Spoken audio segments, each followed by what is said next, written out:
Olha só, eu vou começar com essa pergunta, pastor, porque acredite se quiser, tem muita gente que tem dúvida da salvação. Vamos começar quente já.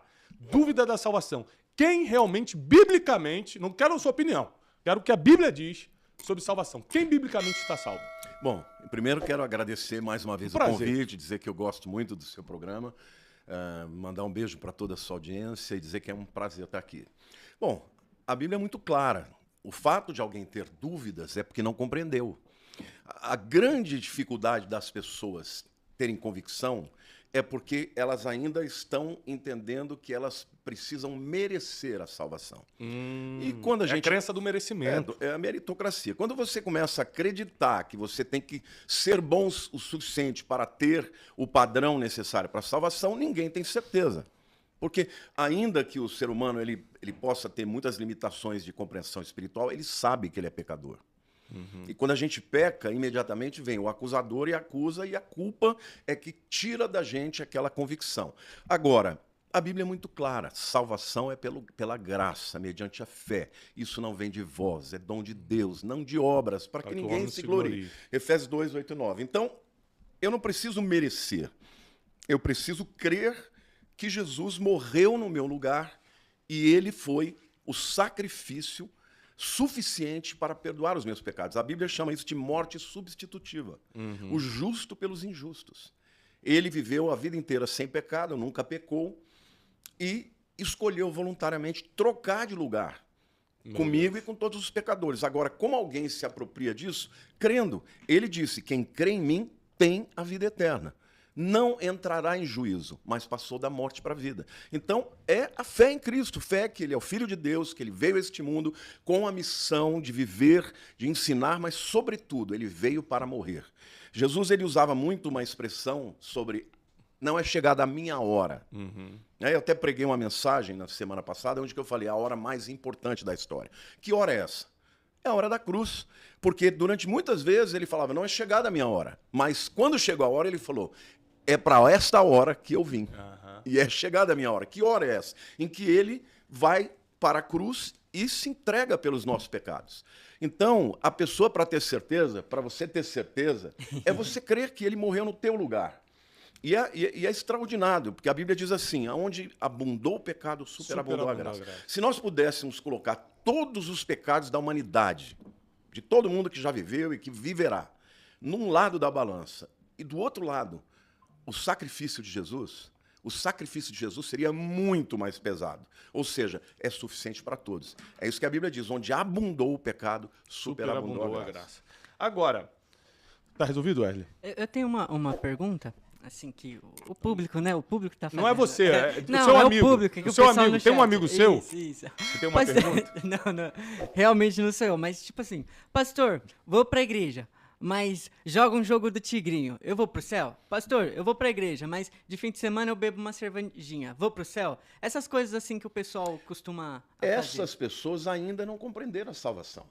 Porque o dia que você compreende a salvação... Olha, eu gosto sempre de usar o exemplo do ladrão da cruz. Né? É uma outra mensagem que eu preguei também, eu falei sobre as 3 cruzes. Numa das cruzes, tinha um homem morrendo em pecado. Ele estava pertíssimo do Salvador e ele rejeitou. No outro lado, tinha um homem morrendo para o pecado. No primeiro momento, ele tinha percebido que Jesus era diferente. E aí ele vira para Jesus e ele fala, olha, Filho de Deus, Jesus, lembra-te de mim quando vieres no teu reino. Quer dizer, Jesus no estado mais caquético, mais enfraquecido, desnudado, envergonhado, ele olhou e falou, você é o rei. Quando você vier no seu reino, lembra-te de mim. Jesus disse para mim, hoje mesmo estarás comigo no paraíso. Esse camarada não teve tempo de fazer nada de bom para restituir todos os erros que ele teve. Aqui também entra já uma segunda pergunta, desculpa cortar, mas é muito importante. E o batismo? Qual a importância do batismo na salvação? Vou já chegar lá. aí. Mas a terceira cruz era um homem morrendo pelo pecado. Então, olha que tremendo. De um lado, um morrendo em pecado porque rejeitou. Do outro lado, um morrendo para o pecado porque aceitou. Essa eu vou pregar. Essa eu vou pregar e falar. Quando Deus me revelou essa em pecado, e o terceiro, para o pecado e pelo pecado. Então, mesmo que a pessoa... Vamos supor, eu nem sei o que é esse tigrinho. Todo mundo fala, mas eu não faço a mínima ideia do que jogo de aposta. É jogo de aposta. Eu acho o jogo de apostas uma uma besteira, você perdeu o seu dinheiro, você poderia estar investindo em uma série de coisas boas, você vai... Não, e sabendo que é um algoritmo preparado para te tirar Pra o te dinheiro. enganar, ou seja- Você não vai vencer do algoritmo. Então, mas isso não tira a salvação da pessoa, porque durante o dia, Claro. quantas vezes você pode ter um sentimento errado, Não, em pecado. relação a alguém, uma tentação. Ou seja, nós pecamos, é da natureza humana o pecado. Agora, o processo de santificação é algo que a gente escolhe e o Espírito Santo nos ajuda. Mas você não fica ganha, perde, ganha, perde. Tem gente que tem essa neura, né? Pensa que se cometeu o pecado, perdeu a salvação. Aí se arrepende e volta. Não. Você foi salvo, tem a vida eterna. Ninguém vai te tirar a salvação, ela está garantida. E a Bíblia diz: todo aquele que vem a mim, de maneira nenhuma lançarei fora. Quanto à questão do batismo, que você perguntou, o ladrão da cruz não teve tempo de batizar. O batismo, ele é importante, ele é uma ordenança? É. Mas ele não é necessário para a salvação. Existem igrejas que acreditam que sim, mas eles não entenderam a graça do mesmo jeito. O ladrão da cruz, ele morreu sem fazer absolutamente nada, Tiago. Ele não batizou, ele não foi restituir ninguém. E, no entanto, Jesus disse: hoje mesmo estarás comigo no paraíso. Simplesmente porque a expiação do sangue de Jesus É suficiente. é suficiente para perdoar. Então, Glória a nada Deus por além da fé em Cristo é necessário para a salvação.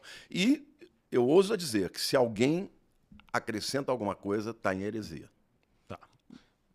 Então, você disse já que com esses periféricos a gente não pode perder a salvação. Alguém de alguma forma pode perder a salvação? Eu acredito que existe uma possibilidade. E os calvinistas vão ficar bravos comigo, porque eles acham que não existe possibilidade alguma. Eu acredito na apostasia, que é a rejeição definitiva de Jesus como Salvador por quem já foi salvo. No livro de Hebreus, o livro de Hebreus, aliás, foi escrito para advertir os cristãos hebreus do perigo da Diz que apostasia. é impossível uma vez que alguém que conhece. Esse é Hebreus 6, mas tem outros textos também, tem o Hebreus 10. Agora, o que era o contexto do livro? Por causa da perseguição, tanto ao cristianismo quanto ao judaísmo, muitos cristãos da igreja dos hebreus estavam Apostataram. voltando para o judaísmo, sacrificando animais de novo. Então, o livro inteiro é escrito para provar que Jesus é superior. Superior a Moisés, superior aos anjos, superior como sacrifício, superior ao sacerdote, sumo sacerdote. Agora, no meio desta teologia que ele apresenta, ele faz as advertências. E você pega Hebreus capítulo 6, que é esse que você leu, né? Ele fala: é impossível que aqueles que uma vez experimentaram, provaram dos poderes do mundo vindouro e da boa palavra de Deus e caíram, é impossível, olha como é forte, renová-los para o arrependimento.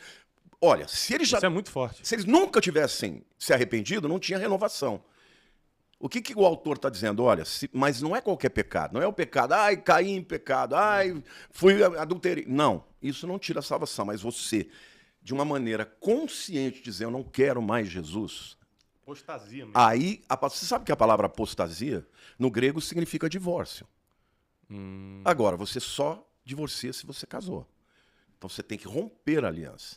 E a Bíblia fala, 1 Timóteo 4:1, né? Nos últimos dias, o Espírito expressamente diz que nos últimos dias alguns apostatarão da fé, dando ouvido a espíritos enganadores e doutrinas de demônios. Então, Lamartine, eu creio na possibilidade, embora seja muito difícil, né, de uma pessoa apostatar e romper. Aí, nesse caso, se houver a perda da salvação, não tem volta.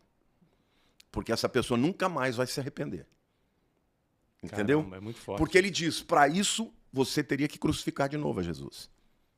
Ele não vai morrer de novo na cruz. Então, se você rejeitou aquele sangue, aquele sacrifício, ele não vai ter outro para você.